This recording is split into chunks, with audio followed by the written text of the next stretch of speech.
Right, we are in famous Patara Beach. So Steve Parsley, thank you for joining us today. So what a beautiful day. Me again. Thank you. Wonderful. So we are on a road trip to Kalkan town today. So we stopped by the famous Patara Beach. So tell us about this wonderful, stunning place. Well, a beach like this obviously is a very attractive proposition for tourists today, but it's been here for centuries. I believe it was part of the Greek Empire, the Roman Empire, the Byzantine Empire, the Ottoman Empire, and of course here today. Indeed, indeed. So when we come through the actual Patara Beach resort here, we've gone through the security gate, so obviously we had to take a ticket.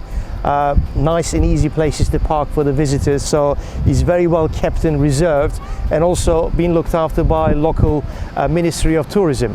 That's right, and as you come in, of course, you come in through the ruins of the settlements that were here many centuries ago. One of them, I believe, is known as the birthplace of St. Nicholas, who of course is known better in Europe as Father Christmas, as Santa. Of course, absolutely, the famous story. Yeah. Indeed. And in terms of distance from here to Kalkan town, which is, we're going to go there shortly, it's we're very close by, and the length of the beach and these the original natural sandy beaches are the major attraction now, isn't it? Well, of course, it's 4 kilometres of sandy beach, I believe. Yes. And as far as distance from Kalkan, I think it's probably quicker to get to Kalkan by swimming than it is by road, because to get to Kalkan by road you have to go inland and then back along the coast, whereas of course if you want to swim you just swim around that headland over there. Yeah, it's a bit of a long trip, but yeah, yes. I'm not suggesting we swim. No, I don't think so. Steve, thank you for joining us. Much appreciated. Thank you.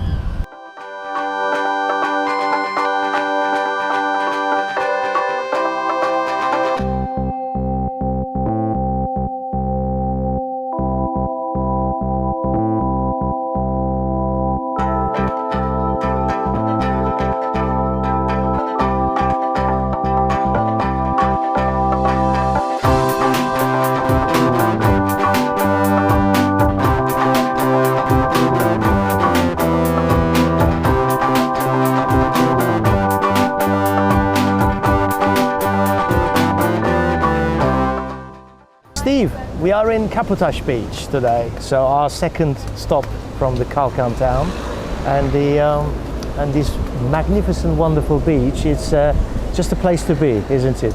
Yeah, I mean, if you're going to come to Kash or Kalkan, then I think a visit to Kaputas Beach is going to be part of your stay. It's about halfway between the two towns, maybe a little bit closer to Kalkan, about 10 minutes drive, and it's only 10 minutes from Kalkan. You've got to come somewhere like this, haven't you, really? Indeed, these wonderful turquoise colours and the scenery. It's just a place not to be missed, I guess.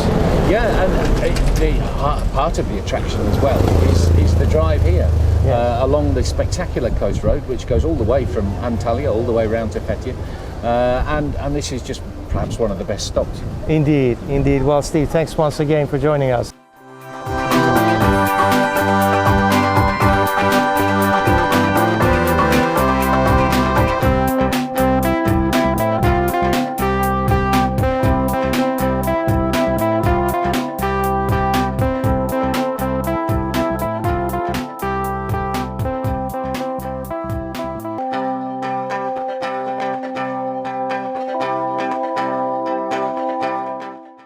Right, Steve, we are in Kalkan town centre, so it's a lovely little spot, beautiful restaurant just by the marina.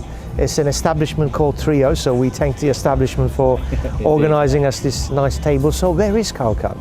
Kalkan is on the Turkish riviera, along the turquoise coast, kind of halfway really between the airports at Dalaman and Antalya.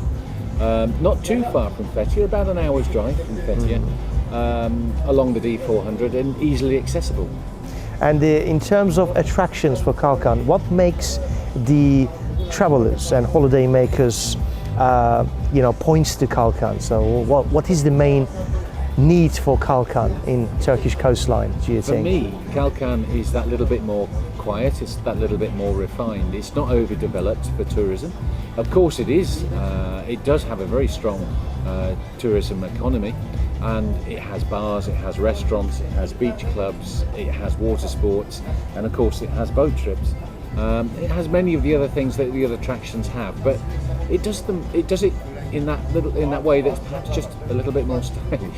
Yes, as you said, it's more refined and more laid back destination for holiday makers. So, and of course, let's not forget there are interested visitors who actually been buying property in Kalkan. Is that right? Yeah. Well, if you don't mind, I mean, you've asked me questions through most of the videos.